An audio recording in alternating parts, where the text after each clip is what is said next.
Hola, ¿cómo están? Bienvenidos a Documenta, el único programa que cuenta la historia argentina a través de documentales.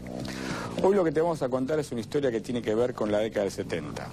Vos pensás que si uno hiciera una lista respecto a los protagonistas de esa década, debería nombrar, por ejemplo, a organizaciones armadas como los Montoneros, a líderes políticos como Perón, a generales importantes como Lanusse.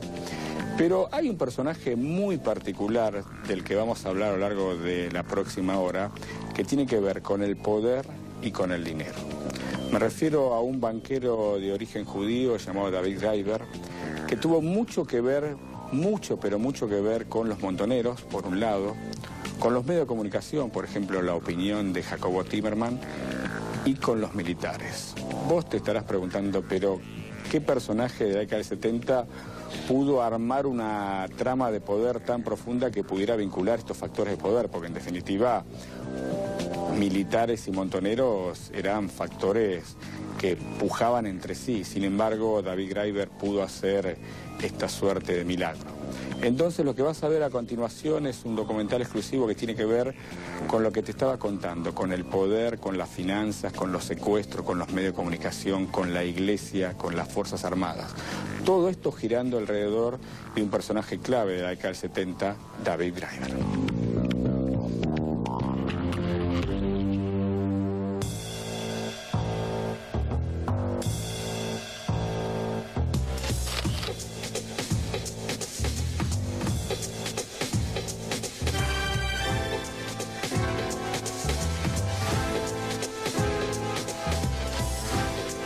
El vuelo privado partió del aeropuerto de La Guardia, en Nueva York, pasada la medianoche del 6 de agosto de 1976, con destino a Acapulco. La noche, clara y con buen tiempo, como anunció uno de los dos pilotos a la torre de control, hacía prever un viaje normal. Pero en la madrugada del 7, inexplicablemente, el avión se estrelló contra el monte El Burro, cercano a la ciudad de Chilpancingo, en el estado de Guerrero. Entre los hierros retorcidos quedaron partes humanas casi irreconocibles de los pilotos y del único pasajero, un joven empresario argentino de 35 años, David Dudy Graeber.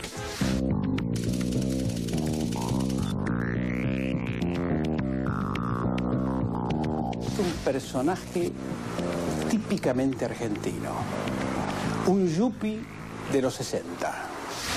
Accidente, asesinato, muerte fraguada. El misterio de este hombre que había trabado profundas y multimillonarias relaciones tanto con las Fuerzas Armadas y la Iglesia como con montoneros empezaba a crecer.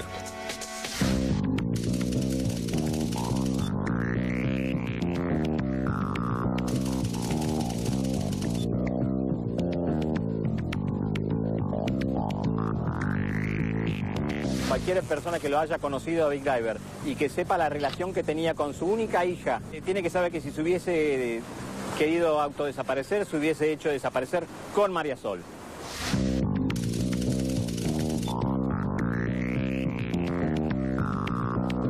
Es muy oscura la situación de su desaparición.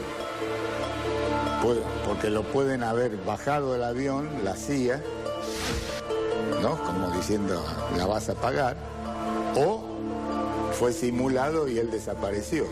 En Estados Unidos se publicó de que se había refugiado tras la cortina de hierro.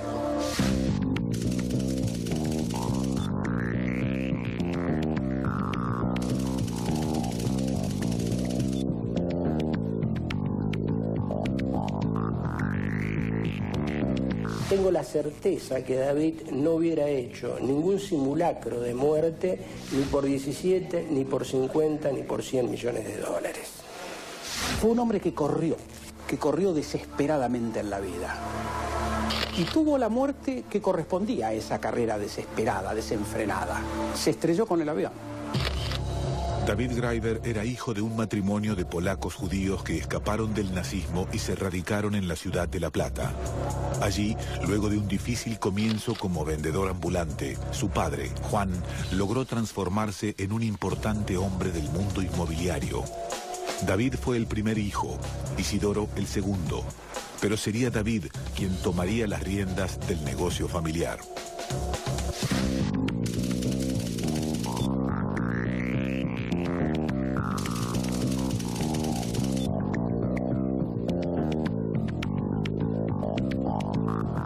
Lo conocí en La Plata, nosotros somos todos platenses, él era de una familia bastante importante porque tenía una inmobiliaria muy grande. Una revista, un financista, un hombre de gran inteligencia, de gran sagacidad y de gran ambición. Ambición política, ambición para hacer dinero, todas las ambiciones juntas.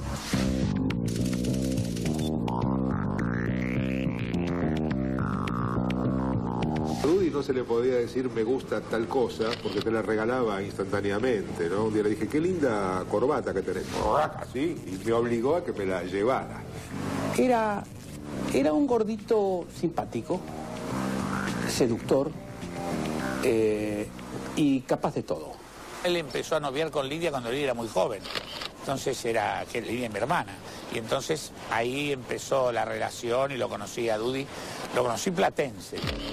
En 1968, David, luego de una serie de grandes negocios inmobiliarios, compró las acciones del Banco Comercial de La Plata, entidad que nucleaba los ahorros de empresarios, gremialistas y poderosos miembros del clero y la política. Era un hombre vinculado a la iglesia porque este banco era un banco de La Plata. Ustedes saben que el arzobispo de La Plata fue siempre uno de los hombres que manejó los recursos de la iglesia. Hasta ahora no pudo demostrar con qué plata compró el Banco Comercial de La Plata. Que apenas lo compra, se expande y pasa a ser el canal financiero del comercio argentino-cubano. Él se inicia en la actividad inmobiliaria, es decir, que él huele dónde está la especulación. Y sabe que se consigue poder político a partir de la tenencia de medios de comunicación y de contactos políticos. Uno entraba a la oficina de Graeber, que era un gran escritorio, una máquina para destruir documentos y papeles, pero estaba presente la foto del Papa. El 23 de marzo de 1971, luego de un fugaz paso del general Roberto Livingston, asumió como presidente de facto el general Alejandro Agustín Lanusse. Su ministro de Bienestar Social fue un viejo conocido de Graeber, Francisco Manrique. Era muy amigo de Francisco Manrique, que fue un personaje de los años 60, fue un ex marino que fue candidato a presidente, ministro de Acción Social. Y cuando fue ministro de Acción Social, Dudy Graeber fue su secretario de él. El joven Graeber, cuando sube Lanusse, es designado subsecretario de Bienestar Social. El ministro es Manrique, un gorila connotado de la época del 55 en adelante, ¿no? Y después, los hijos de Lanusse trabajan en la secretaría privada, en el Banco Comercial de La Plata de Graeber. Y la relación es directa. Yo llegué a Estados Unidos y llegué un día antes de que mi padre jurara como presidente y al poco tiempo entré a trabajar con Manrique en el Ministerio de Bienestar Social. David Graeber era el secretario general del ministerio y así lo conocí. Por las funciones que yo tenía en el ministerio tenía una relación estrecha y dependencia directa de David Graeber. Llega a Lanusse a partir de su relación con Manrique. Y llega al poder militar. Es un hombre con contactos militares. Con contactos de toda especie y color. Son tiempos semi-revolucionarios. La muchachada comienza a armarse, los grupos armados. En medio de todo esto, este hombrecito gordito, simpático y seductor, sabe cómo meterse dentro del poder y rodearse de buenos contactos. Fuimos todos a Roma, fuimos en audiencia privada con el Papa, nos dio la bendición para casa y después nos fuimos a Israel. Con David y Susi en ese viaje por Roma me divertí muchísimo y en Israel más. En Roma hay anécdotas como salir de compras con David y Susi, era una envidia total, porque además, bueno, yo vivía de mi sueldo en el ministerio y nada más, bueno, pero ellos paseaban por Roma y hacían compras, como nos gustaría a todos. Ellos sí, se te podían dar el gusto de hacerlo, bueno, daban envidia. Las relaciones de Greiber fueron tejidas a partir del dinero, de los contactos. Pero además, él sabía dónde estaba el poder. Otro de los hombres que sabía dónde estaba el poder era el creador de la Confederación General Económica, José Ber Helbard, un empresario con fuerte predicamento en los sectores más acaudalados de la comunidad judía y quien luego se desempeñaría como ministro de Economía durante los gobiernos de Héctor Cámpora y Juan Domingo Perón. Helbard y Greiber. Eso era un matrimonio de negocios importante. Vos pensás que por esa época Greiber ya tenía 2 bancos y muy buenas relaciones con la iglesia y la comunidad judía, además de algunos gremios importantes de la época. Y Helbard era un referente básico de la economía argentina, al punto tal que a partir de su propio poder, ya con el peronismo en la Casa de Gobierno, fue ministro de Economía de Cámpora, Perón e Isabelita, lo cual te da la magnitud del poder que tenía en ese momento Helbard. ¿Qué surge de ese matrimonio de negocios entre Greiber y Helbard? La posibilidad de que Greiber empiece a acceder a los medios de comunicación. Es así como Greiber llega al diario La Opinión, es así como Greiber logra comprar un importante número de acciones de una empresa llamada Papel Prensa, que se dedicaba a producir papel. De esa manera era como que el circuito empezaba a cerrar. Para Greiber tenía un periodista muy importante manejando La Opinión, Timerman, tenía su propio dinero para financiar el diario y a su vez tenía Papel Prensa. Como ves, entonces Greiber comienza una escalada hacia el poder que no tiene límites. Empieza con 2 bancos, las relaciones con la comunidad judía y la Iglesia Católica en la Argentina, los medios de comunicación y su propia relación con la dictadura militar de entonces, fundamentalmente con Paco Manrique y con el dictador de turno Lanusse. Eso es lo que surge y lo que le permite luego potenciar sus propias relaciones de poder y lo que en definitiva mucho más adelante lo lleva a un destino aciago, al propio David Greiber. David Greiber fue convirtiéndose en el banquero preferido al momento de pensar en grandes inversiones. Al menos eso pensó el periodista Jacobo Timerman cuando decidió sacar un diario, La Opinión. El paquete accionario tenía a Greiber y a Timerman con el 45% cada uno. El 10% restante lo aportó otro viejo amigo de Dudi, Abrasha Rothenberg.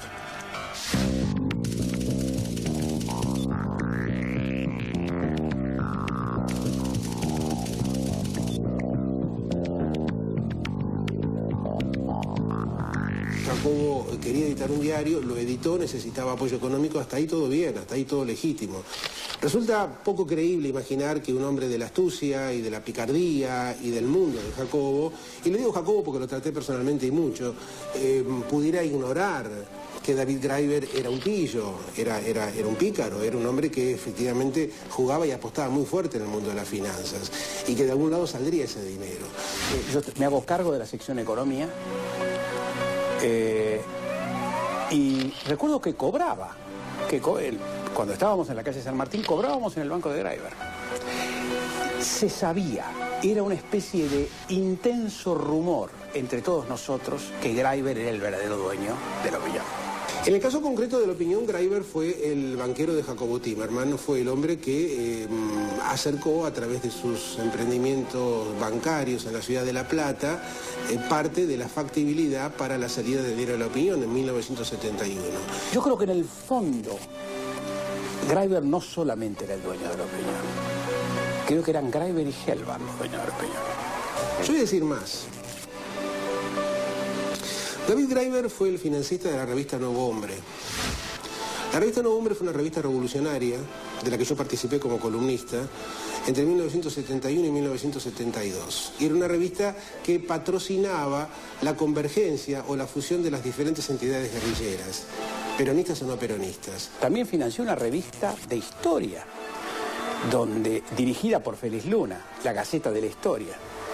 A Luna le dijo que era una fundación creada en Israel, la Fundación del Hombre, creo que así se llamaba. ¿Por qué rodearse de periodistas, no? ¿Por qué codearse con periodistas? Poder político. Sin tener ningún tipo de escrúpulos. Poder en los medios de comunicación. Él sabía dónde estaba el poder. Y el poder sabía que podía contar con el banquero. En septiembre de 1972 se puso en marcha la planta de celulosa Papel Prensa. Papel Prensa es una sociedad que hoy día sería indescriptible poder explicarle a la gente, en la cual el Estado Nacional se asocia con dos grandes diarios, con tres grandes diarios, con La Nación, con Clarín y con La Razón, que en aquel momento era un diario muy importante, y hoy sugestivamente integra el grupo Clarín, para levantar una fábrica que produjera papel precisamente para los periódicos. Uno de los principales accionistas de Papel Prensa fue David Graeber. Implicaba precisamente asociarse, nada menos que con el Estado, para la provisión de un insumo clave a los efectos de la libertad de información. Cualquiera que hasta acá me haya seguido comprende que eso condiciona completamente ese ámbito de libertad. Entonces obtiene el monopolio, obtiene altísimos aranceles para que no entre papel competitivo, y que Graeber se queda con la Papel Prensa. Pero recibimos la noticia que habían secuestrado al hijo del presidente del Banco Comercial de La Plata, Isidoro Graeber. Yo no soy la expresión del presidente. Pero usted es la tía. ¿Y qué? No sé nada cómo le sabe el año de la casa. ¿Por qué está acá usted ahora? Nada, siempre vengo a... ¿Todos los días? No, pero cuando paso por el centro que lado entra acá. Pero usted sabe que han secuestrado al hijo del señor presidente, el presidente de la institución bancaria. No, por favor, si no sé nada. En 1972 fue secuestrado el hermano de David Graeber, Isidoro. En la calle 5, entre 54 y 55 de La Plata, en el número 1065. No se asuste, no se asuste. ¿Usted se enteró del secuestro del hijo del presidente del Banco Comercial? Esta mañana. ¿Cómo se enteró, señora? Por la radio. ¿Por la radio? ¿Nada más? ¿No conversó con la señora que es vecina suya? No quiero molestarla porque me imagino la pena que se da. ¿Sabe alguna cosa más usted con respecto al secuestro? Nada, absolutamente nada, no. ¿Usted qué es de la familia? Amigo, ¿no? ¿Cuándo se enteró del secuestro del hijo? Sí, por la radio. Pero acá me dicen que no pasa nada. ¿Pero y dónde está el hijo? Entonces, ¿en la casa no está? No le sé decir, señor. ¿Usted conversó ya con la madre? Sí, he conversado y dice que no pasa nada, que está todo normal, está normal. Pero está todo normal, pero el hijo no aparece. Mire, no le sé contestar, usted también vine por lo que escuché, pero acá la señora dice que no pasa nada, que está todo normal. Cuando secuestran a Isidoro en el 72, no sé si fue por motivos políticos o por motivos de un secuestro extorsivo. Como banquero del poder, David Graeber es un hombre que no tiene escrúpulos. Se sienta a pactar con Galimberti, con Firmenich, como con Lanusse, o como con los grandes diarios. En consecuencia, siempre que aparecen este tipo de personajes hay que preguntarse, bueno, ¿cuáles son las normas que lo favorecen? ¿Cuál es la ligereza o la escasez de controles que propician que un Graeber opere? Sin embargo, ante los medios, David Graeber no admitía el secuestro de su hermano. David, buenas tardes. Buenas tardes. No. ¿Cuántos años tiene su hermano? 27. ¿De qué se ocupa? Bueno, mi hermano está trabajando en una empresa inmobiliaria que es de la familia y además es director de un banco. ¿Este es el despacho de él? Este es el despacho de él, sí. ¿Usted conoce las noticias que han circulado en todos los medios de difusión dando como secuestrado a su hermano? Sí, las conozco y me han perseguido con ella durante todo el día de hoy, desde la mañana temprano. Le reitero solo que he dicho en otros medios de difusión, es una noticia absolutamente falsa. Es decir, mi hermano no ha sido secuestrado. El secuestro de Isidoro sería una de las causas por las que la familia Graeber decidiría, unos años después, abandonar el país. El primer contacto de David Graeber con Montoneros fue a través de Roberto Quieto, integrante de la cúpula de la organización. Fue Quieto quien lo habría llamado para financiar el diario Noticias que Montoneros quería fundar. a través de lo que me contaba Graiber. Su primer contacto importante con la organización Montonero fue a través de Roberto Quieto, quien lo vinculó y luego lo hizo participar a través de quien estábamos en el área de finanzas para trabajar junto a Montonero en lo que fueran las finanzas de Montonero.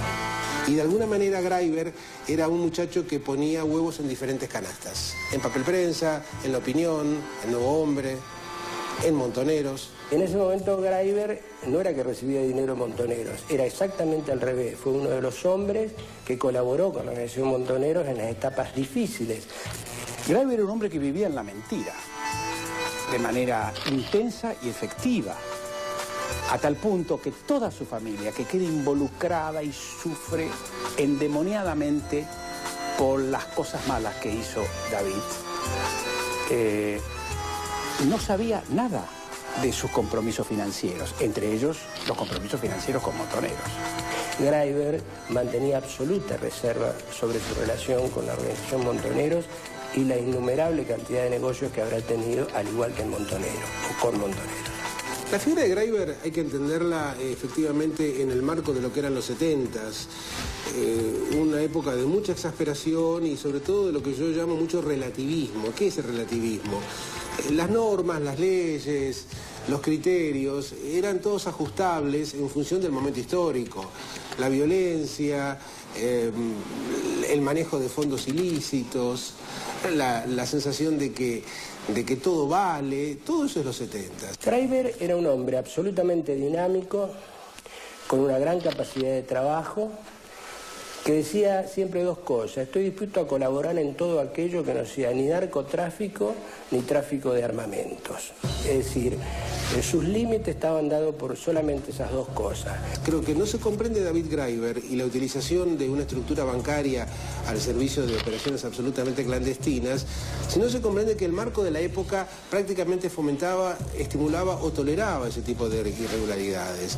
Eso permitía de que trabajara con nuestra organización y tuviéramos reglas muy claras de cuál era el lugar que él debía ocupar colaborando con nuestra organización. Él no fijaba las políticas en lo financiero y en lo económico de la organización Montonero, sino que simplemente era un artífice de lo que decidiera la organización Montonero respecto a sus recursos. Graiber, en consecuencia, no solamente es un personaje especialmente atractivo por lo audaz, por lo inescrupuloso, por su modo de actuar, sino que solamente podría comprenderse en el marco de un país en el cual la guerrilla, por ejemplo, consideraba que era perfectamente legítimo establecer un sistemático pago de extorsiones para liberar a las personas secuestradas. Y el mayor de los secuestros extorsivos realizado por Montoneros estaba por llegar. David Graiber, el hombre que maniobraba las finanzas de los militares, la iglesia y la guerrilla, jugaría un rol decisivo en el secuestro de los hermanos Born. ¿Cómo explicar, ¿no?, este nuevo paso de Graiber ahora con los Montoneros y el secuestro en los Born? Me parece que la clave tiene que ver con una palabra: poder. Graiber quería tener poder, entonces a medida que en la Argentina se van sucediendo los protagonistas que van asumiendo distintas cuotas de poder, ahí está la vinculación de Graiber. Vos pensás que Graiber se vincula con el poder y los militares, porque en ese momento los militares tenían poder, por eso su relación con Manrique y Lanusse. Luego Graiber va entendiendo que los militares van a dejar el poder y que aparecen los grupos armados que precisamente llevan a Perón a través de Cámpora al poder, y ahí está la vinculación de Graiber. Por eso Graiber juega un papel importante en el diario Noticias. Por eso Graiber juega un papel importante luego del secuestro de los Born. Vos te podés preguntar, pero Graiber no tenía límites, y uno podría apelar a sus propios comentarios. Los límites de Graiber tenían que ver con que él no iba a blanquear dinero ni del narcotráfico ni de la venta de armas, pero de allí hacia atrás todo lo que apareciera en su escenario.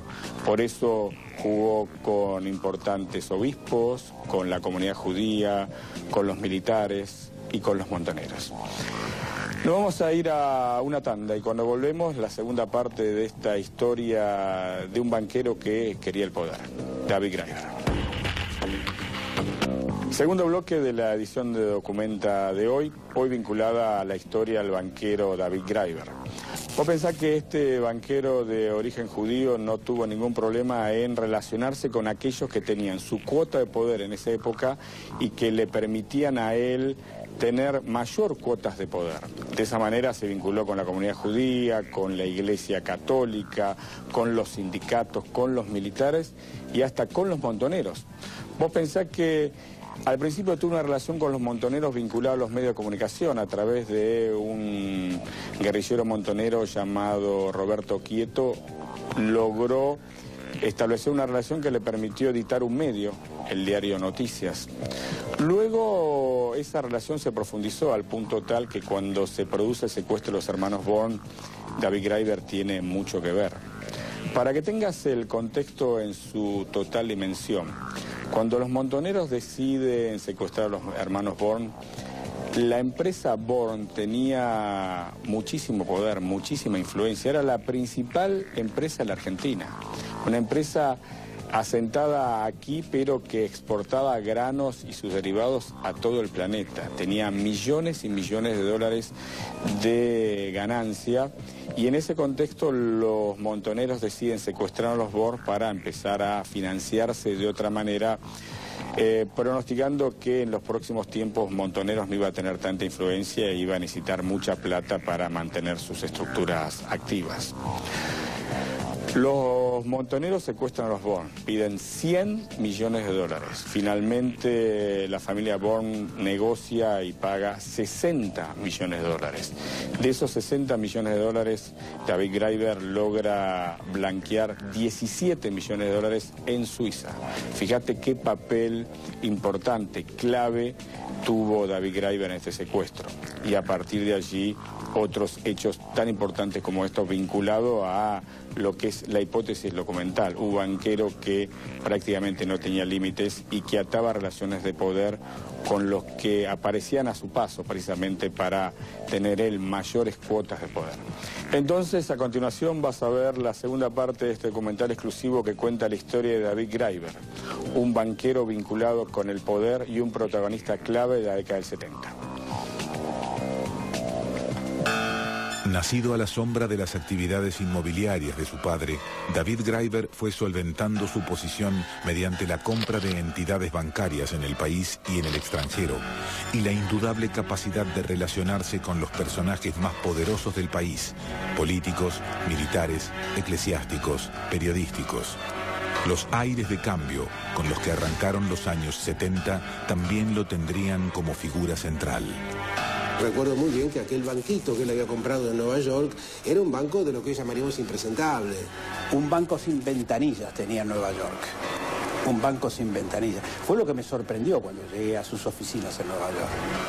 Un banco sin ventanillas, ¿qué es esto, no? Estamos hablando de una época muy previa al terrorismo internacional en donde todavía no existían los controles, ni mucho menos existía la noción de que se podía llegar a sistemáticamente utilizar el lavado de fondos, como se llegó a utilizar.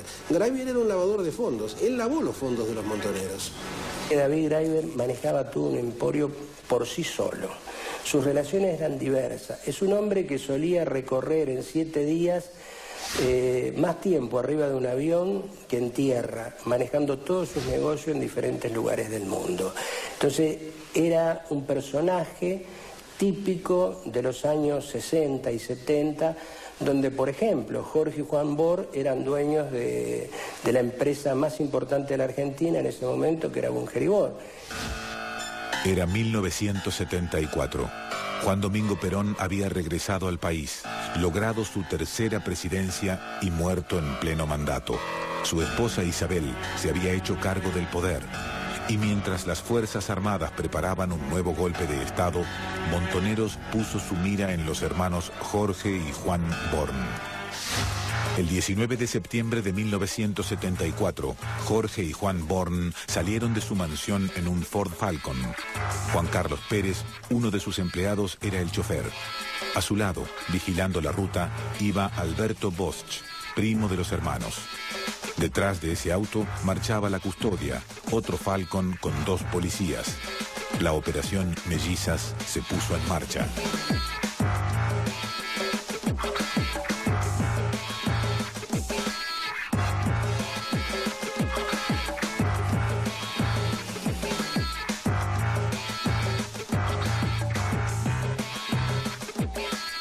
En la avenida Libertador, por donde se dirigían los Born, un grupo de supuestos operarios cerraba el tránsito con balizas de seguridad y conos de señalización.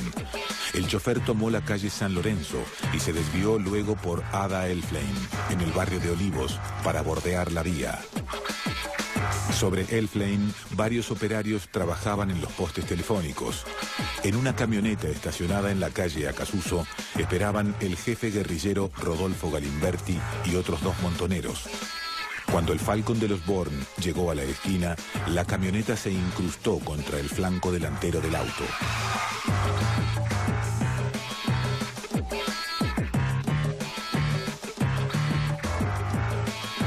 Los montoneros comenzaron a disparar. Juan Born intentó escapar. Su hermano Jorge quedó atrapado dentro del auto. En el vehículo de la custodia, embestido por otra camioneta, los 2 policías comprendieron que la resistencia era inútil y se quedaron inmóviles. Los hermanos Born fueron metidos en 2 bolsas y cargados en otra camioneta que silenciosamente se retiró de la escena.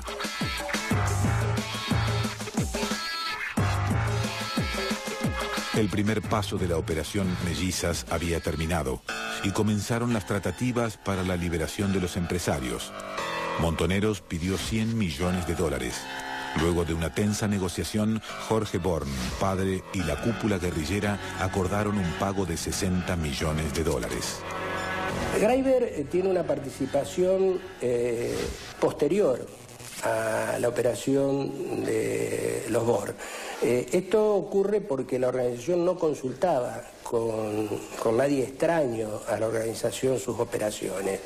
Su participación deviene cuando la organización Montoneros define que parte de esos recursos obtenidos para preservarlos, grave error porque no se preservaron, fueran a parar a los bancos de Greiber.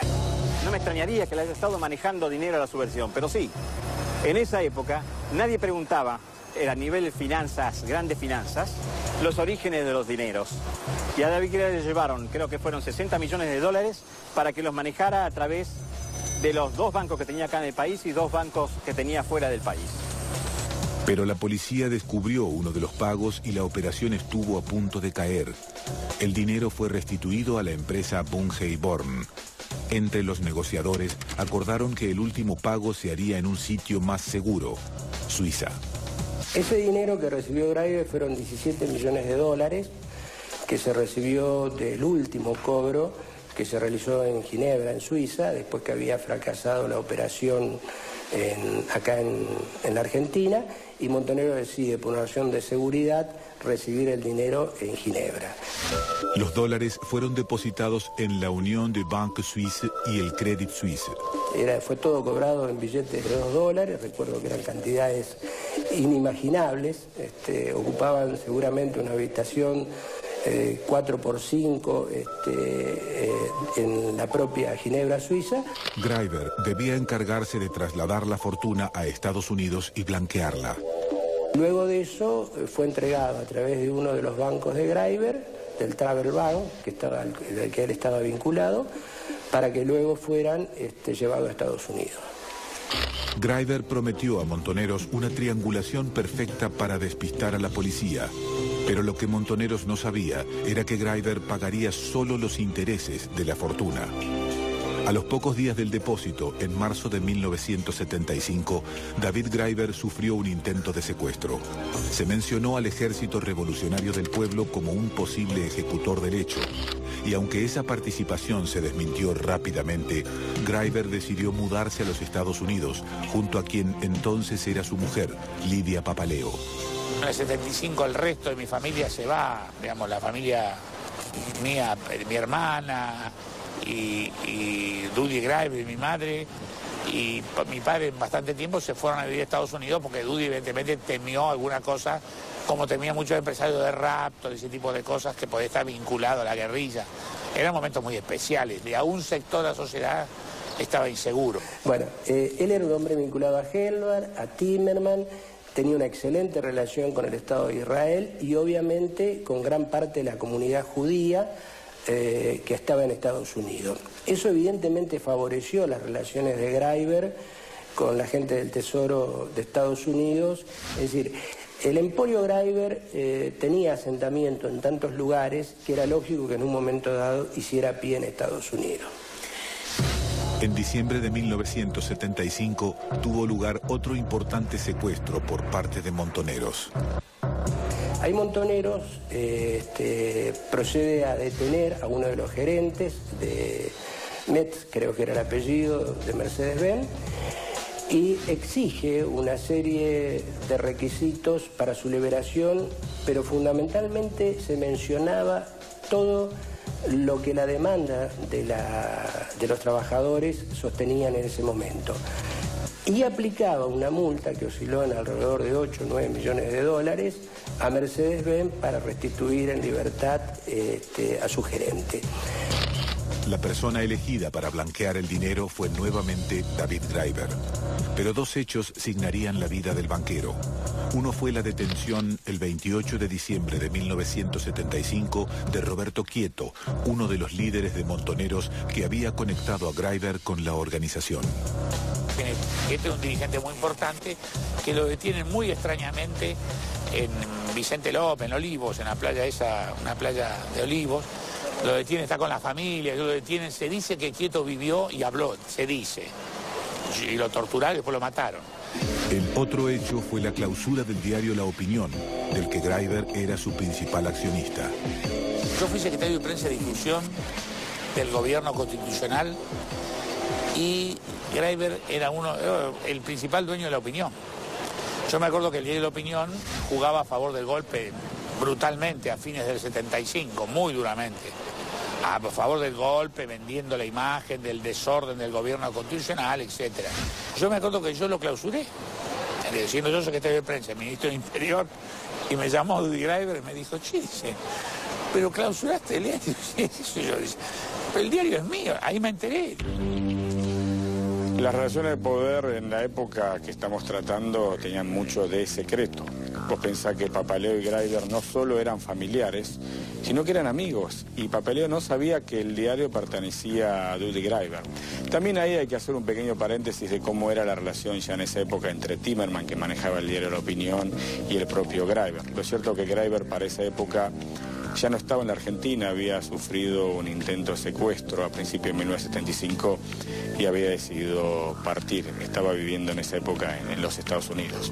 Claro, la partida de Greiber deja al descubierto una trama que demuestra hasta qué punto Greiber construía con personajes vinculados al poder y cuando no podía anclar en el poder de turno, todo se volvía fugaz y resbaladizo.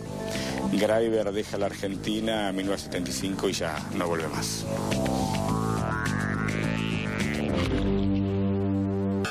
David Greiber decidió abandonar los Estados Unidos y radicarse en México. Corría el año 1976 y el banquero era un blanco más que apetecible para la dictadura por sus contactos con montoneros y la multimillonaria fortuna que manejaba. Después del golpe militar, ya como una acción, digamos, final dentro del área de finanzas de Montoneros, porque yo ya no estaba a cargo de eso, la Conducción Nacional me pide que lo visite a Greiber en Punta del Este, en un viaje que él hizo, la familia estaba inclusive fuera del país, para convencerlo de la necesidad de que realmente se exiliara o viajara a un país no capitalista. Greiber en ese momento no quiso entender las razones que la conducción le había dado, aducía que era muy difícil, que su padre, su familia, que inclusive le había costado mucho adaptarse a México, que era donde vivía en ese momento, y él tenía sus oficinas en Nueva York, de ninguna forma iba a poder trasladarlo. Pero habría una gran depresión en ese momento en Greiber. Su casa en México, en las lomas de Chapultepec, en la cual estuve un par de veces, era una casa de esas casas que tienen los mexicanos, ¿no? O sea, 2.000 metros cubiertos, con pianos blancos en las escaleras y ese tipo de cosas. Así que vivía muy bien. Y así llegó el 7 de agosto de 1976, cuando alquiló un avión para viajar de Nueva York a Acapulco para reunirse con su mujer, Lidia, y su hija, María Sol.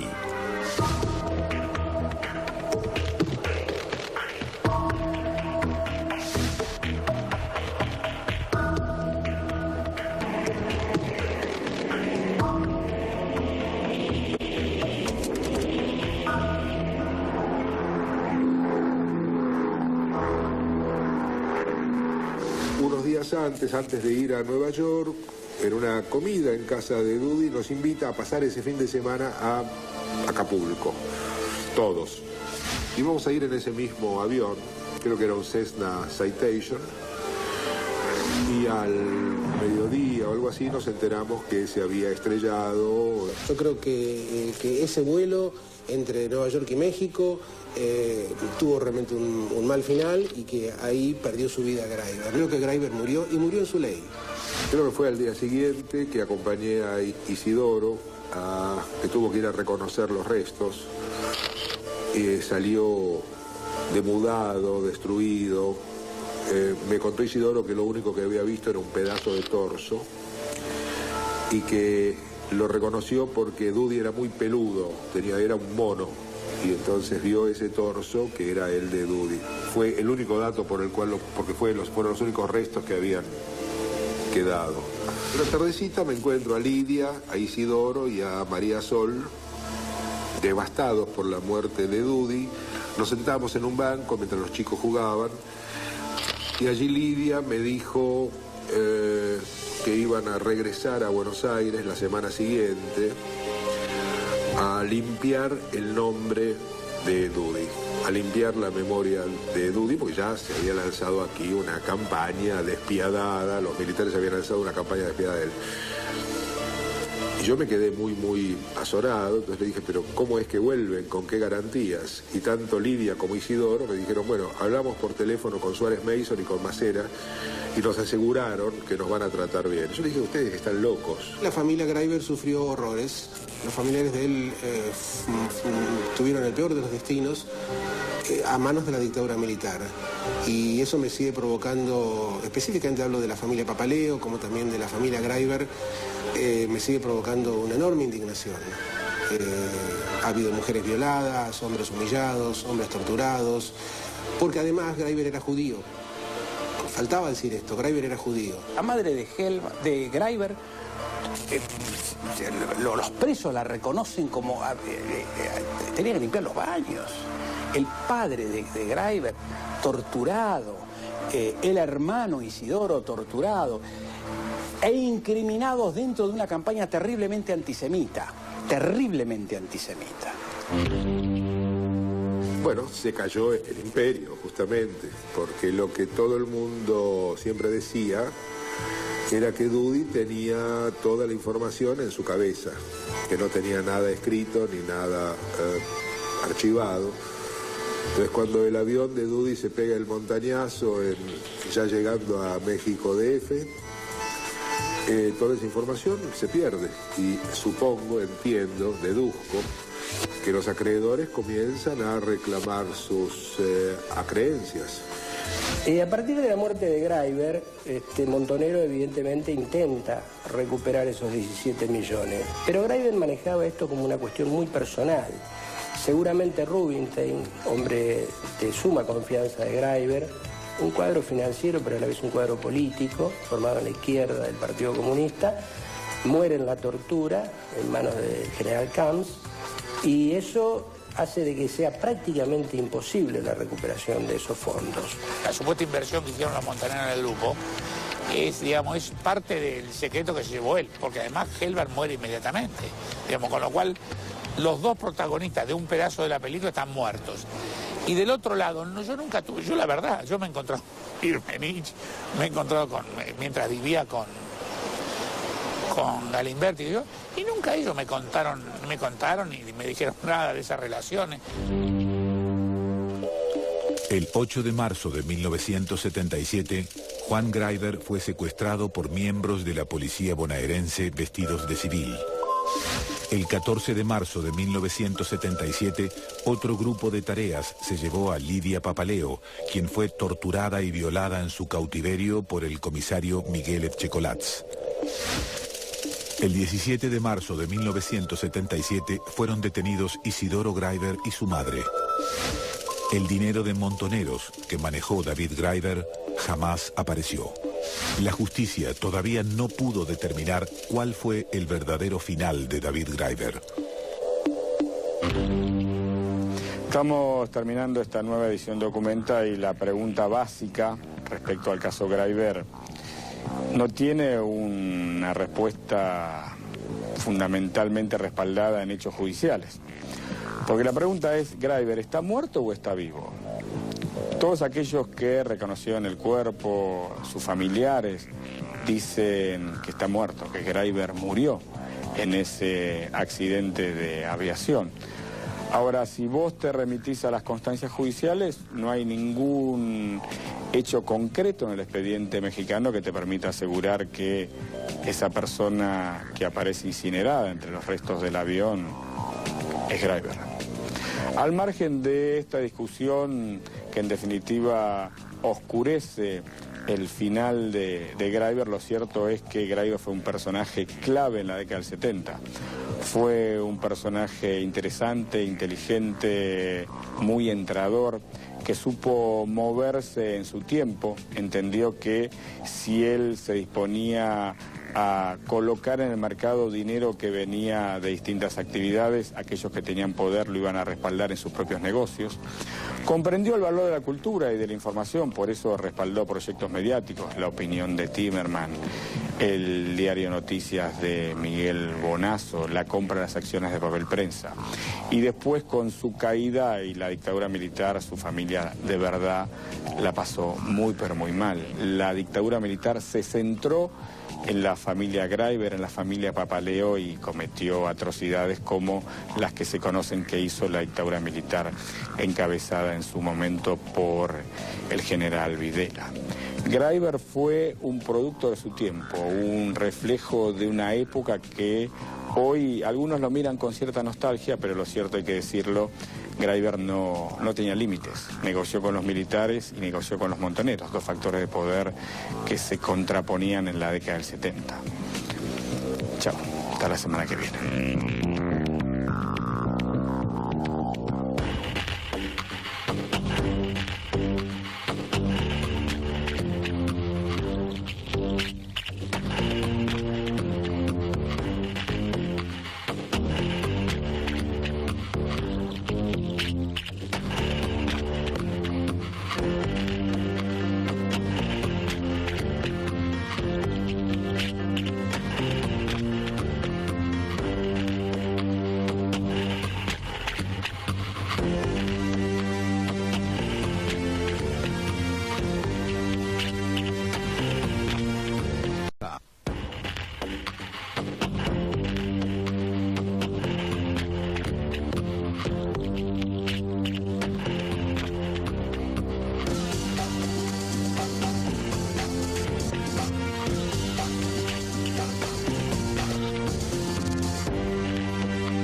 Hola, ¿cómo están? Bienvenidos a Documenta, el único programa que cuenta la historia argentina a través de documentales.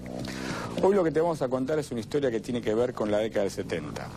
Vos pensás que si uno hiciera una lista respecto a los protagonistas de esa década, debería nombrar, por ejemplo, a organizaciones armadas como los Montoneros, a líderes políticos como Perón, a generales importantes como Lanusse. Pero hay un personaje muy particular del que vamos a hablar a lo largo de la próxima hora, que tiene que ver con el poder y con el dinero. Me refiero a un banquero de origen judío llamado David Graiver, que tuvo mucho que ver, pero mucho que ver con los montoneros, por un lado, con los medios de comunicación, por ejemplo, La Opinión de Jacobo Timerman, y con los militares. Vos te estarás preguntando, pero ¿qué personaje de la década del 70 pudo armar una trama de poder tan profunda que pudiera vincular estos factores de poder? Porque en definitiva, militares y montoneros eran factores que pujaban entre sí. Sin embargo, David Graiver pudo hacer esta suerte de milagro. Entonces, lo que vas a ver a continuación es un documental exclusivo que tiene que ver con lo que te estaba contando, con el poder, con las finanzas, con los secuestros, con los medios de comunicación, con la iglesia, con las Fuerzas Armadas. Todo esto girando alrededor de un personaje clave de la década del 70, David Graiver.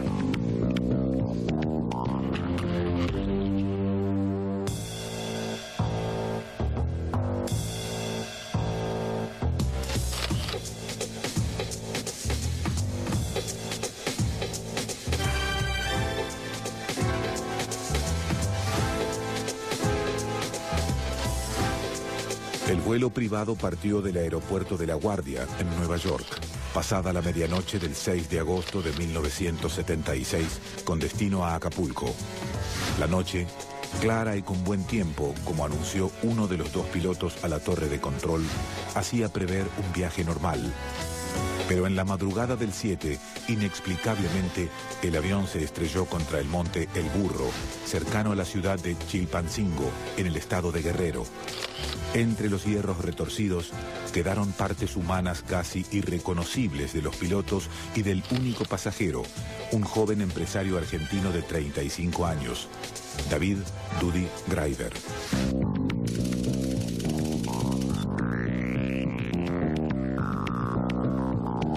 Un personaje típicamente argentino, un yuppie de los 60. Accidente, asesinato, muerte fraguada. El misterio de este hombre que había trabado profundas y multimillonarias relaciones tanto con las Fuerzas Armadas y la Iglesia como con montoneros empezaba a crecer.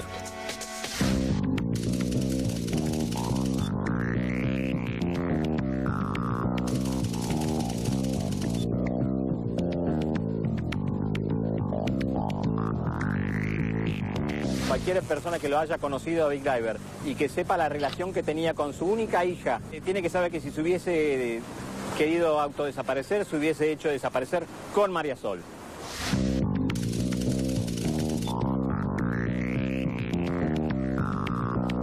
Es muy oscura la situación de su desaparición. Porque lo pueden haber bajado de la... Y con el dictador de turno, Lanusse.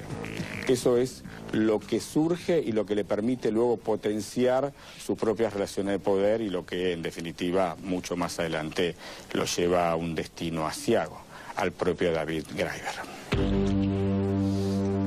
David Graeber fue convirtiéndose en el banquero preferido al momento de pensar en grandes inversiones. Al menos eso pensó el periodista Jacobo Timerman cuando decidió sacar un diario, La Opinión. El paquete accionario tenía a Graeber y a Timerman con el 45% cada uno. El 10% restante lo aportó otro viejo amigo de Dudy, Abraya Rothenberg.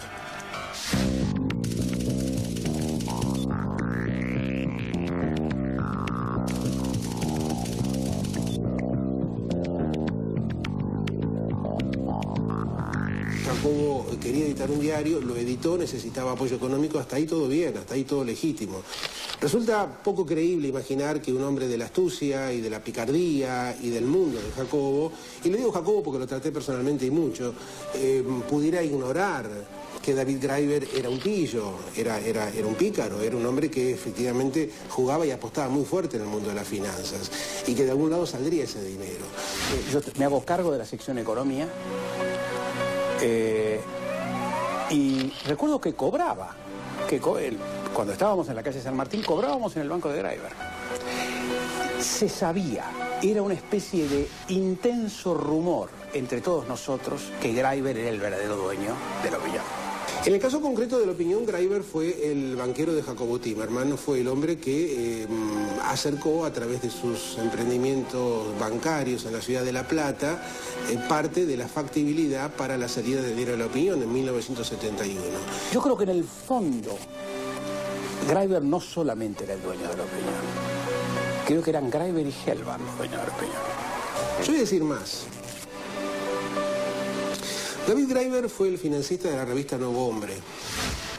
La revista Nuevo Hombre fue una revista revolucionaria de la que yo participé como columnista entre 1971 y 1972. Y era una revista que patrocinaba la convergencia o la fusión de las diferentes entidades guerrilleras, peronistas o no peronistas. También financió una revista de historia, dirigida por Félix Luna, la Gaceta de la Historia.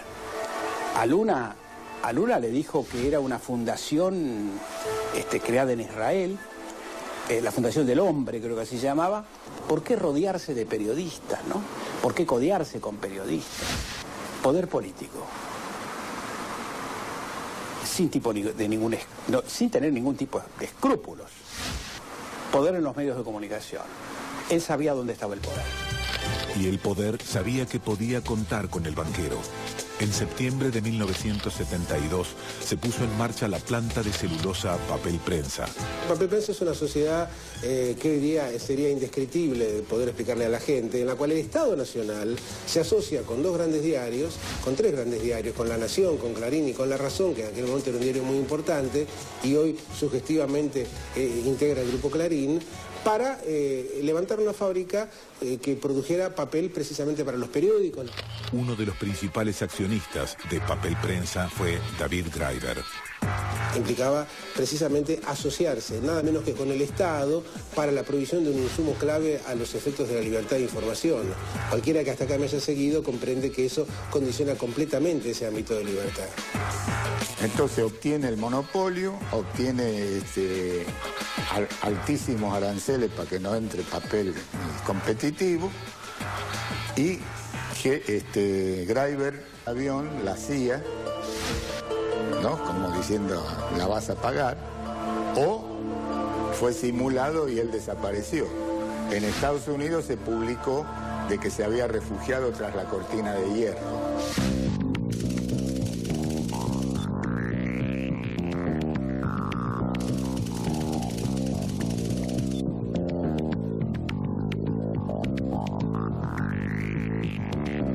Tengo la certeza que David no hubiera hecho ningún simulacro de muerte ni por 17, ni por 50, ni por 100 millones de dólares. Fue un hombre que corrió desesperadamente en la vida. Y tuvo la muerte que correspondía a esa carrera desesperada, desenfrenada. Se estrelló con el avión. David Graeber era hijo de un matrimonio de polacos judíos que escaparon del nazismo y se radicaron en la ciudad de La Plata. Allí, luego de un difícil comienzo como vendedor ambulante, su padre, Juan, logró transformarse en un importante hombre del mundo inmobiliario. David fue el primer hijo, Isidoro el segundo, pero sería David quien tomaría las riendas del negocio familiar.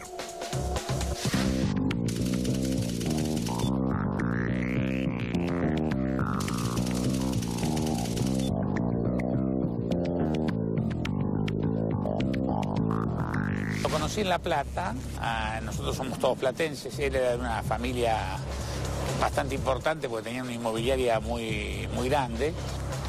Una revista, un financista, un hombre de gran inteligencia, de gran sagacidad y de gran ambición. Ambición política, ambición para hacer dinero, todas las ambiciones juntas.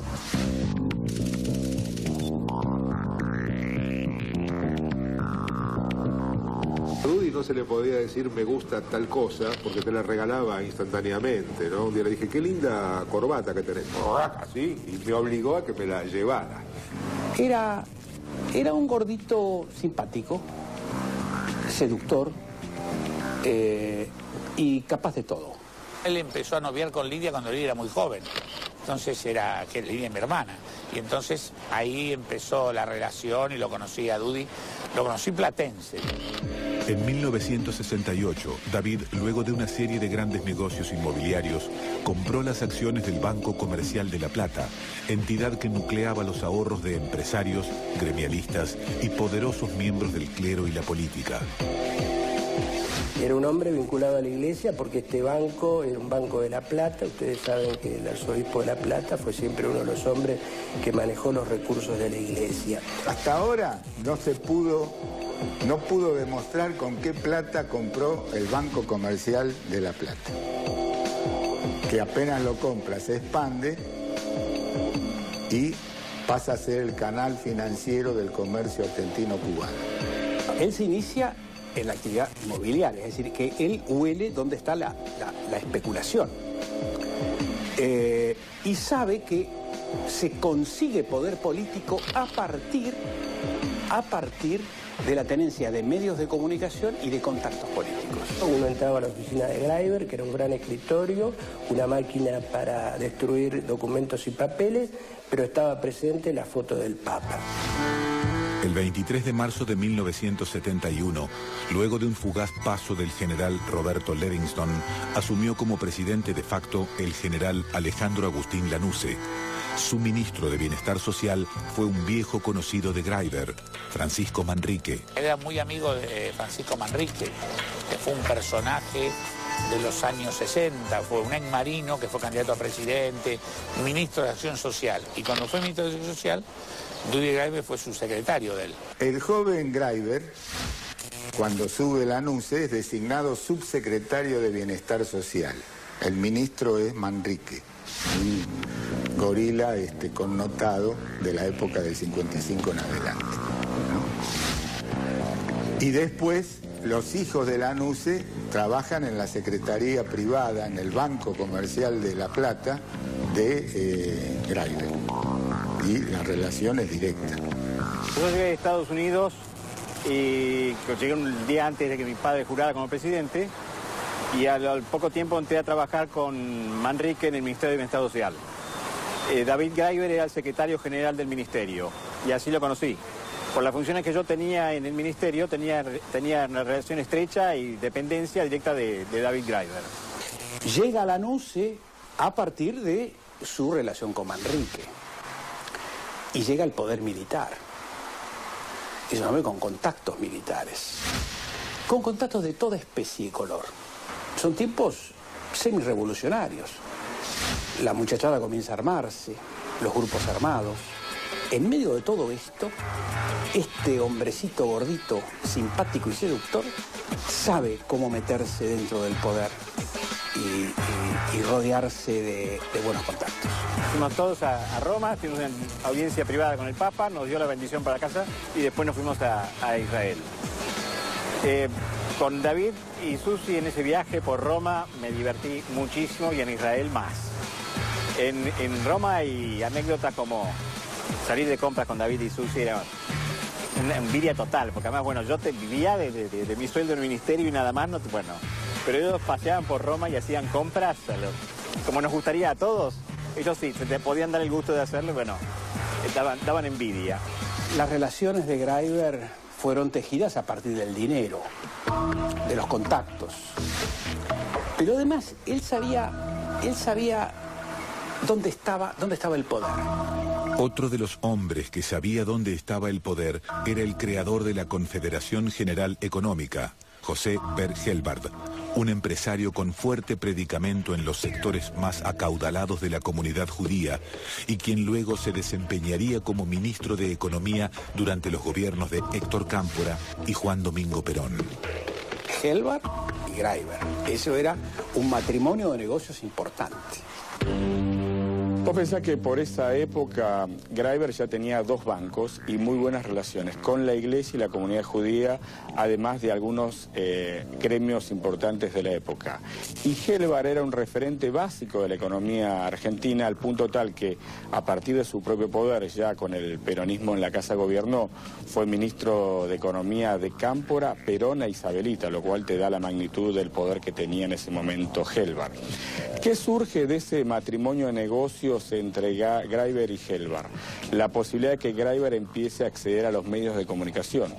Es así como Greiber llega al diario La Opinión, es así como Greiber logra comprar un importante número de acciones de una empresa llamada Papel Prensa, que se dedicaba a producir papel. De esa manera era como que el circuito empezaba a cerrar. Para Greiber tenía un periodista muy importante manejando La Opinión, Timerman, tenía su propio dinero para financiar el diario y a su vez tenía Papel Prensa.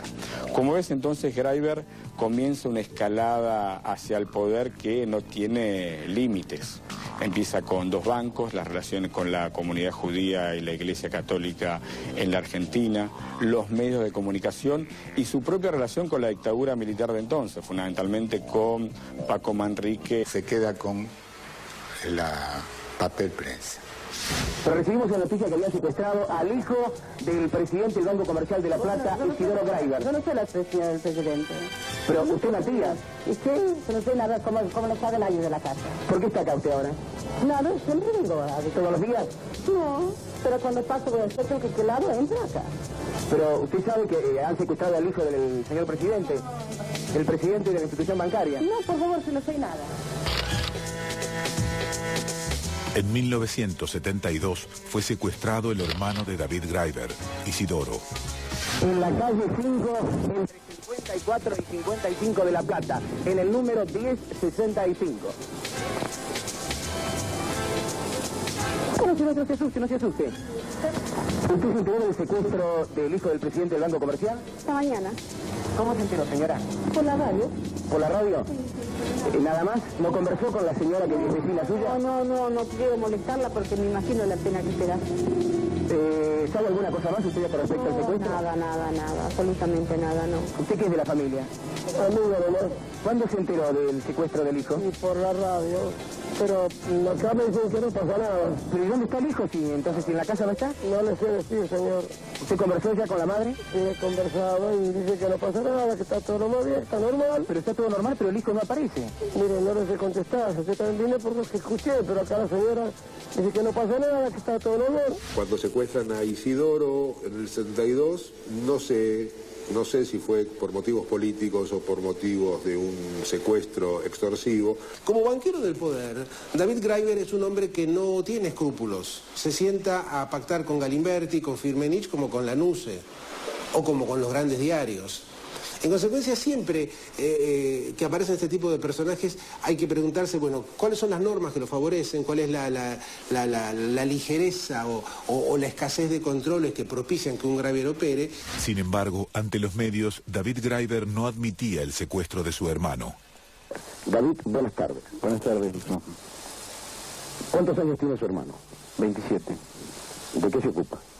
Bueno, mi hermano está trabajando en una empresa inmobiliaria que es de la familia y además es director de un banco. ¿Este es el despacho de él? Este es el despacho de él, sí. ¿Usted conoce las noticias que han circulado en todos los medios de difusión dando como secuestrado a su hermano? Sí, las conozco y me han perseguido con ella durante todo el día de hoy, desde la mañana temprano. Le reitero solo que he dicho en otros medios de difusión, es una noticia absolutamente falsa. Es decir, mi hermano no ha sido secuestrado. El secuestro de Isidoro sería una de las causas por las que la familia Graeber decidiría, unos años después, abandonar el país. El primer contacto de David Graeber con Montoneros fue a través de Roberto Quieto, integrante de la cúpula de la organización. Fue Quieto quien lo habría llamado para financiar el diario Noticias que Montoneros quería fundar. A través de lo que me contaba Graeber, su primer contacto importante con la organización Montoneros fue a través de Roberto Quieto, quien lo vinculó y luego lo hizo participar a través de quien estábamos en el área de finanzas para trabajar junto a Montonero en lo que fueran las finanzas de Montonero. Y de alguna manera Graeber era un muchacho que ponía huevos en diferentes canastas. En Papel Prensa, en La Opinión, en Nuevo Hombre, en Montoneros. En ese momento Graeber no era que recibía dinero en Montoneros, era exactamente al revés. Fue uno de los hombres que colaboró con la organización Montoneros en las etapas difíciles. Graeber era un hombre que vivía en la mentira, de manera intensa y efectiva.